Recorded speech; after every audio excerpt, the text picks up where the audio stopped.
Verlede week het ons op net nie besef dat ons tong verklap dikwels wat in ons hart aangaan. En ons het begin om 'n tongdiagnose te doen om te kyk hoe ons geestelike gesondheid waarlik lyk. Ons moet konsekwent wees. Ons moet goeie bome wees waarvan ander mense altyd goeie vrugte kan verwag.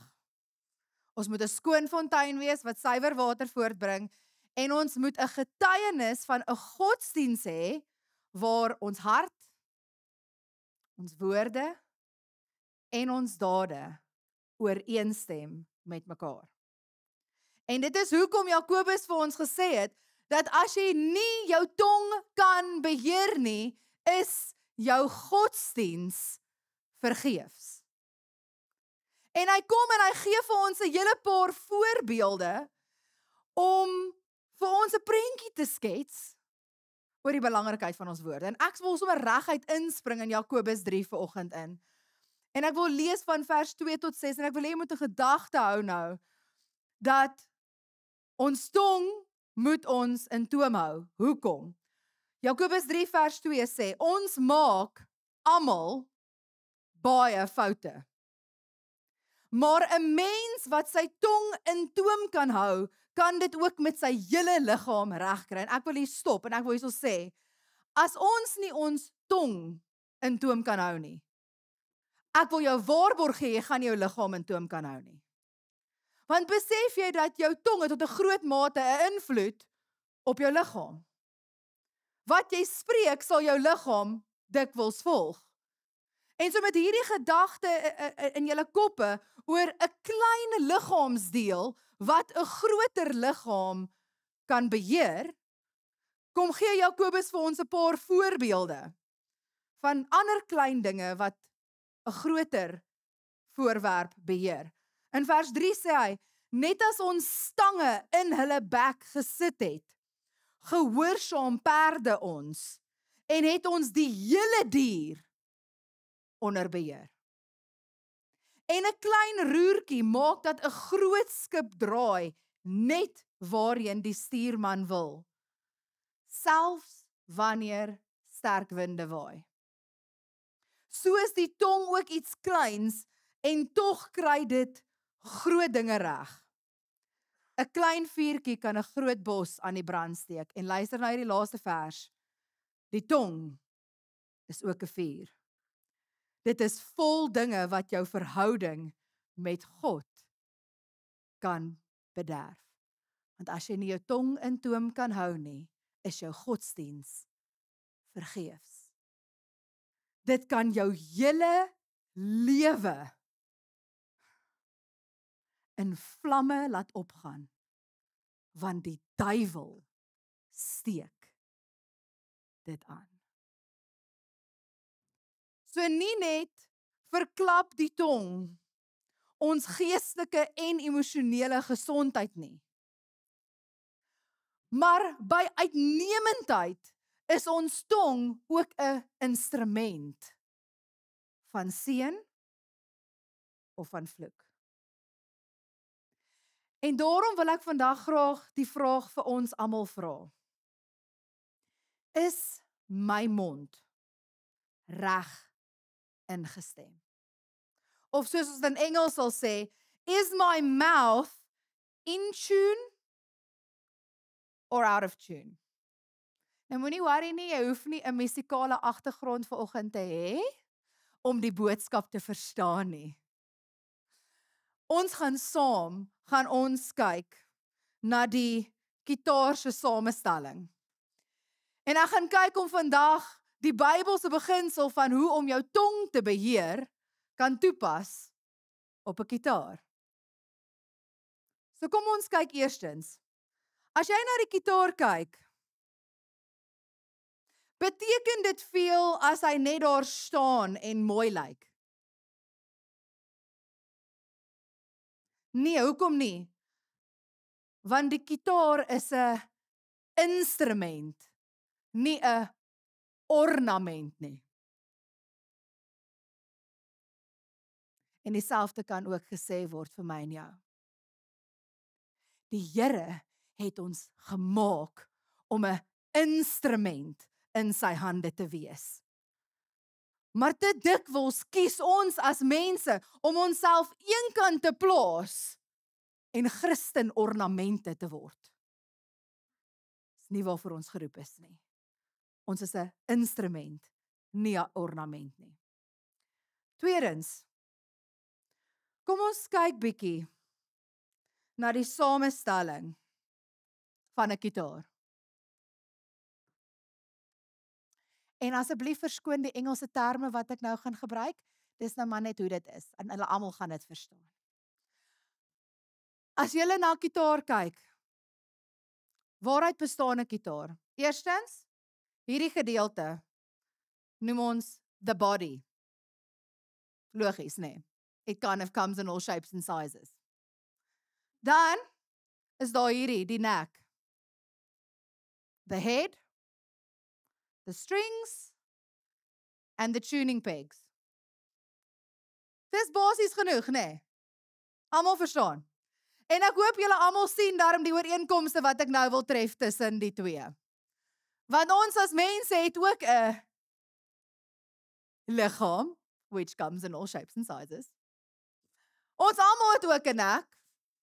Ons almal het ook 'n kop.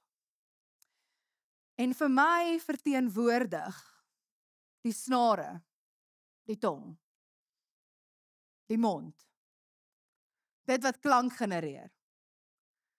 Maar as ek net nou vanoggend gaan tokkel en speel soos ek wil, ja, gaan julle almal sulke verskrikte uitdrukkings op julle gesig hê, en julle gaan dink asseblief vas, sit asseblief die gitaar neer. Nou enige gitaarspeler sal vir jou die belangrikheid kan sê van om te leer wanneer om te speel en wanneer om terug te hou. Wanneer om voluit te gaan en wanneer om net rustig te wees.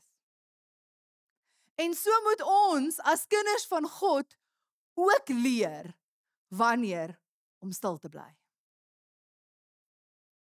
En wanneer om te praat. En as ons moet praat, hoe moet ons dit doen?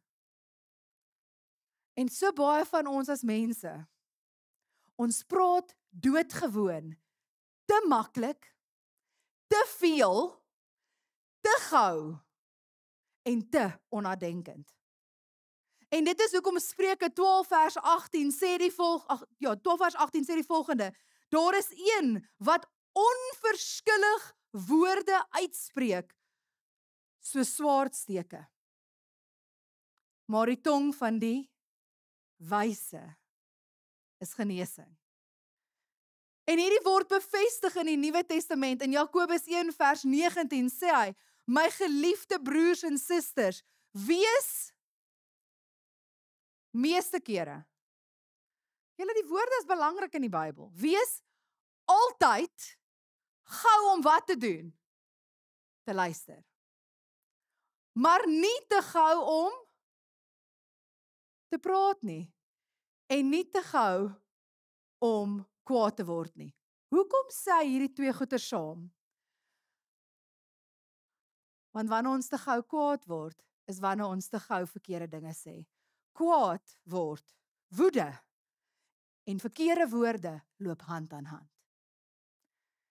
So as jy die een nie kan beheer nie, gaan jy die ander een nie kan beheer nie. Dus kom hy sê die twee dinge wat ons nie moet gou wees om te doen nie, is om kwaad te word en om dan verkeerdelik te praat. Maar wees altyd gou om te luister. So baie van ons sondes voor God en teenoor mense word met woorde gepleeg. En daarom moet ons leer om meer ekonomiese woordgebruik toe te pas.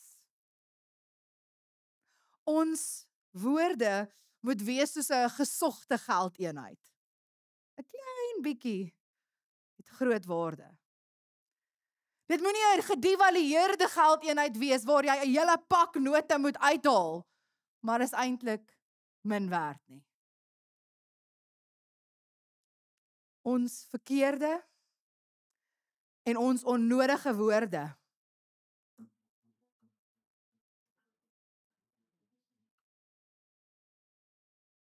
Bring nie net vir ander pyn nie. Is nie net vir ander ongemaklik nie. Maar het jy geweet, dit is ook tot jou nadeel. Tot jou nadeel. Spreuke 13 vers 3 sê, wie sy mond bewaak, beskerm sy lewe. Maar wie sy lippe wyd oopmaak, vir hom wag daar ondergang. En dit bring my by die derde punt. En die derde gedagte van die kitaar. Ek hoop julle kan sien dat die snare van hierdie kitaar lê nie slap nie. Dit is redelik styf gespan. Nou, vir die regte note om uit te kom, julle almal weet dat daar nog druk op die snare moet toegepas word. Julle almal weet dit. Druk moet op die snare toegepas word. Ek kan nie net speel nie, dit kan nie net slap lê nie. Druk is nodig. En julle sal onthou dat waarvan die hart vol is, sal my mond van spreek, veral in tye van druk.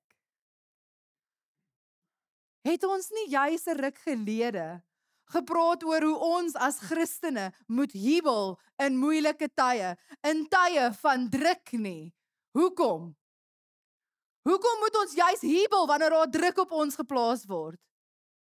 Want dit toets die egtheid van jou geloof. Dit maak jou heilig. En julle sal onthou ons het uit Romeine 5 uitgelees en ek word net weer julle herinner, vers 3 tot 4 sê, ons beroem ons ook op ons verdrukking.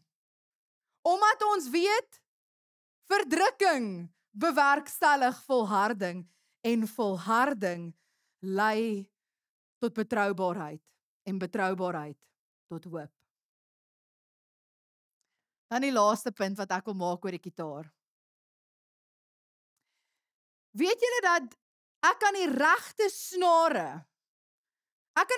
snare druk om klank voor te bring. Maar dit beteken nie die kitaar en die snare is reg ingestem nie. Ek wil jy moet hoor wat ek vandag sê. Jy kan jubel in jou verdrukkinge. Daar kan druk wees op die snare, maar dit beteken nie die kitaar is reg ingestem nie. En ek wil vra dat Philip na vore sal kom.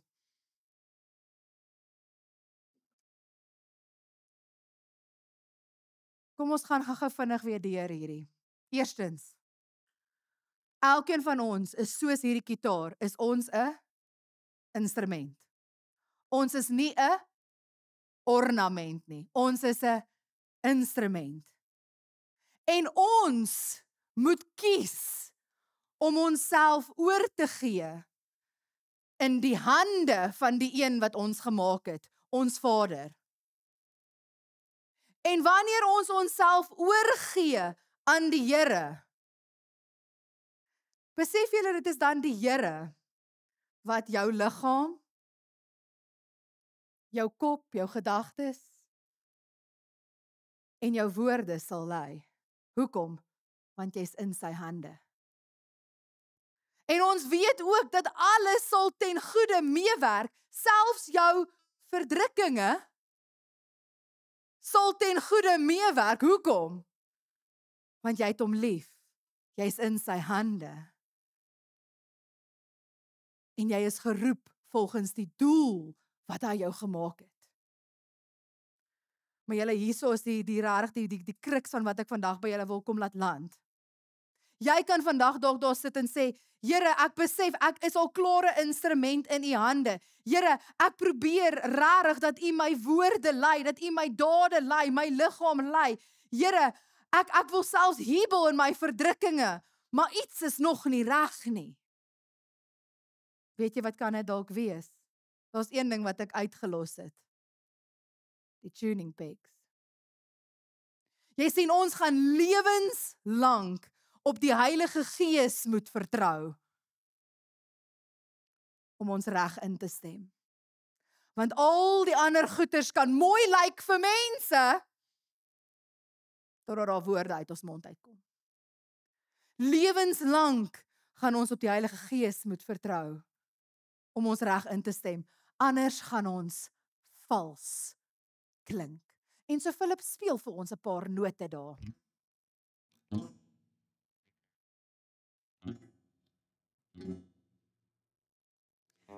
Ek hoop vir die van julle wat nie musikale agtergrond het nie, dat jy kan hoor, dit klink nie of jy wil aanhou luister nie. Dankie Philip. Jy begin sommer nie lekker voel nie. Ons klink vals. Hy het mooi gelyk totdat hy begin speel het. Nou net soos wat elke gitaar gekoppel is aan 'n tuning peg, is ons monde ook gekoppel. En ons monde, ons tong, het ook 'n tuning peg nodig en ons noem dit 'n wag voor ons mond. Ons het wagte voor ons mond nodig. Ons het tuning pegs nodig sodat dit wat uit ons mond uitkom suiwer kan wees, in lyn kan wees met God se woord, sodat ons reg ingestem kan wees. So ek gaan vir Philip vra, sou jy asseblief hierdie vir ons gaan reg instem? Dankie. Terwyl hy dit doen, kom ons gaan kyk bietjie na hierdie vers wat praat oor 'n wag voor my mond. Psalm 141 vers 3 sê die volgende: Here, plaas 'n wag voor my mond, bewaak die deur van my lippe. Wat is die wag? Wat is die wag? Want ek wil hê jy moet besef, baie keer dink ons, ek moet net dit doen, asof die vinger my mond gaan keer, asof my vinger my wag is. Wat is die wag? Is die wag voor my mond dat ek op my tande moet kners of op my lippe moet byt om nie iets te sê nie? Is dit die wag wat ek voor my mond moet plaas? Die Bybel praat van 'n paar wagte. En as jy enigiets soos ek is, het jy al dalk gewonder, watter wagte verwag die Bybel moet ek voor my mond sit? En ek gaan net 4 baie vinnig vir julle noem. Die eerste wag, die eerste tuning peg wat ons nodig het, is liefde. Kan ek erken dat dit wat ek sê waarlik altyd in liefde gespreek word? En die Here het ons geroep om sy liefde, agape liefde uit te leef. Hierdie liefde is nie selfsugtig nie. En dit is nie voorwaardelik nie. Dit sê nie, as jy met my mooi praat, sal ek met jou mooi praat nie.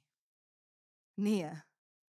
Hierdie liefde is wat ons moet hê, moet onvoorwaardelik wees. En hierdie liefde vind plaas wanneer jy die woorde van 'n persoon regtig verstaan, omdat jy hulle sien deur God se oë, nie deur jou eie oë nie. En dit is hoekom jy ook iemand kan teregwys in liefde. Hoekom? Want jy wil waarlik die beste vir hulle hê. So die eerste wag, die eerste tuning peg wat ons in plek moet kry, is liefde. En dan tweedens, die tweede wag, is waarheid. Praat ek altyd die volle waarheid, en asseblief, ek hoop hierdie sink vandag so diep in ons in. Ek praat nie van jou waarheid nie. Ek praat nie van jou opinie, of jou persepsie, of jou filters, of jou weergawe van die storie nie. Ek praat van die volle, reine, suiwer waarheid. Want hier's wat navorsing toon.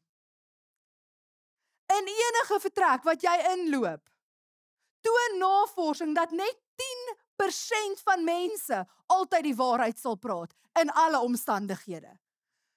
10%. Weet julle hoe min mense is dit, net volgens wat ons wie u is vanoggend? ongeveer 15% sal altyd 'n leuen vertel. Hulle weergawe, hulle filter, hulle kant van die storie. Nie die volle waarheid nie, want 'n halwe waarheid is nie 'n volle waarheid nie, dis nog steeds 'n leuen. 15% van mense.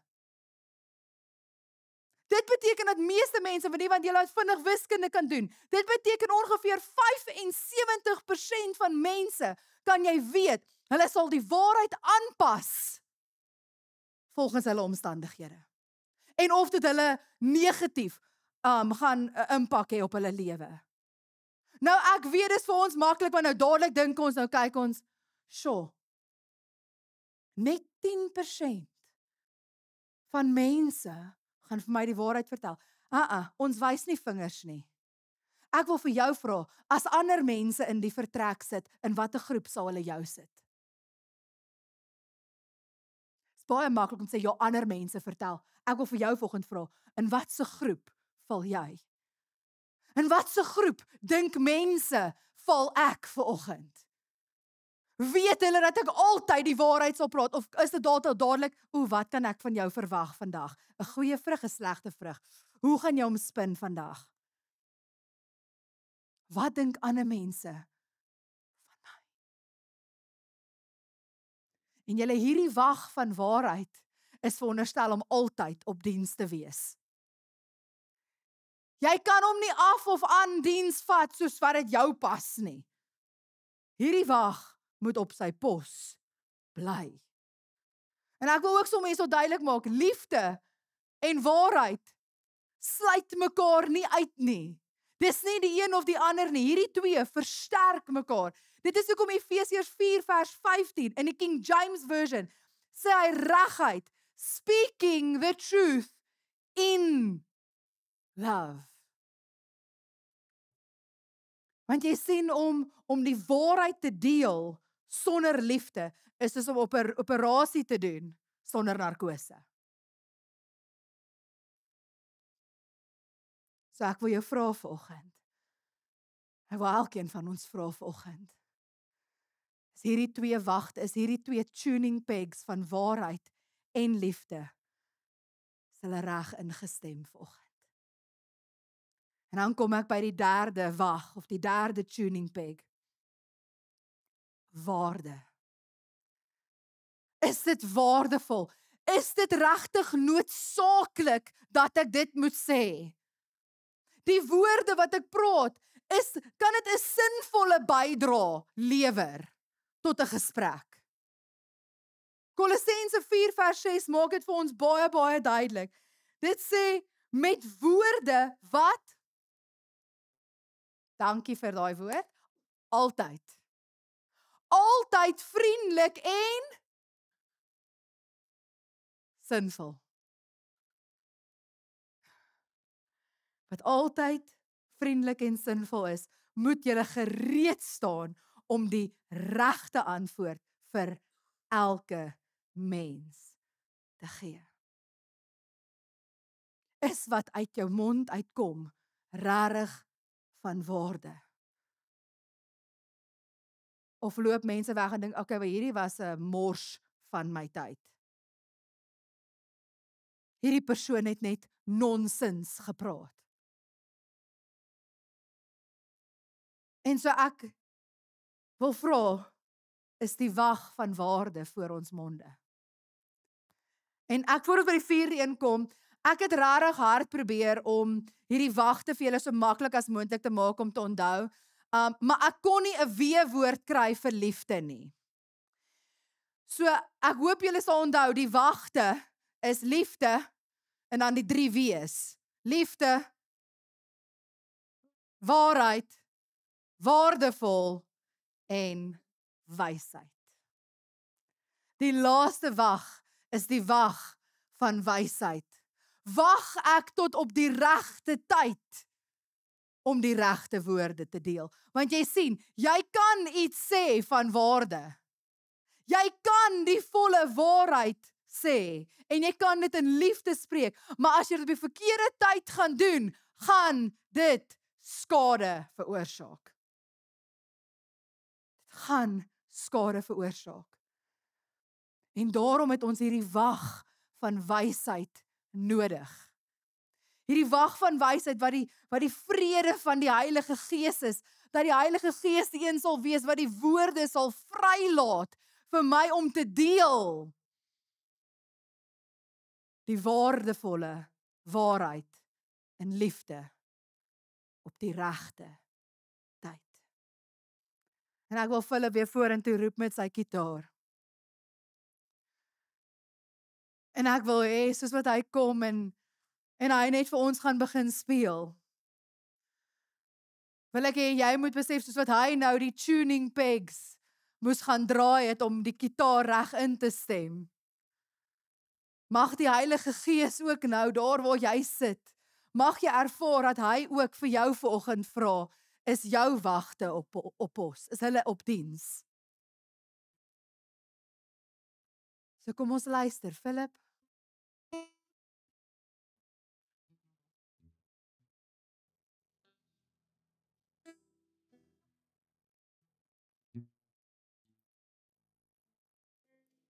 Jy sien, daar is regtig van ons vanoggend wat 'n instrument is in die Here se hande. Daar is regtig van ons vanoggend wat deur die Heilige Gees wil gelei wees. Maar ons laat nie die Heilige Gees toe om ons te tune nie, om ons reg in te stem nie. En dit is hoekom Dawid kan kom, en hy kom in Psalm 19 vers 15 en hy sê, laat die woorde van my mond en die oordeenking van my hart wel behaaglik wees voor u aangesig, o Here. Laat die woorde van my mond vir u wel behaaglik wees. Want julle ek wil nie woorde uiter wat die Here sê, ek voel wat my ore moet toedruk nie. Ek is nie welkom nie, ek word besoedel met die klank wat uit jou mond uitkom. Ek wil nie hê dat wanneer ander mense my woorde hoor, moet dit soos geraas wees in hulle ore nie. Ek wil nie hê die woorde uit my mond uit moet vals klink vir ander mense nie. Maar ek wil hê my woorde moet wel behaaglik wees. En daarom vra ek vanoggend vir jou, is jou mond reg ingestem? Is die lippe waarmee jy praat, die tong waarmee jy praat, is dit wel behaaglik voor die koning van konings, voor die heilige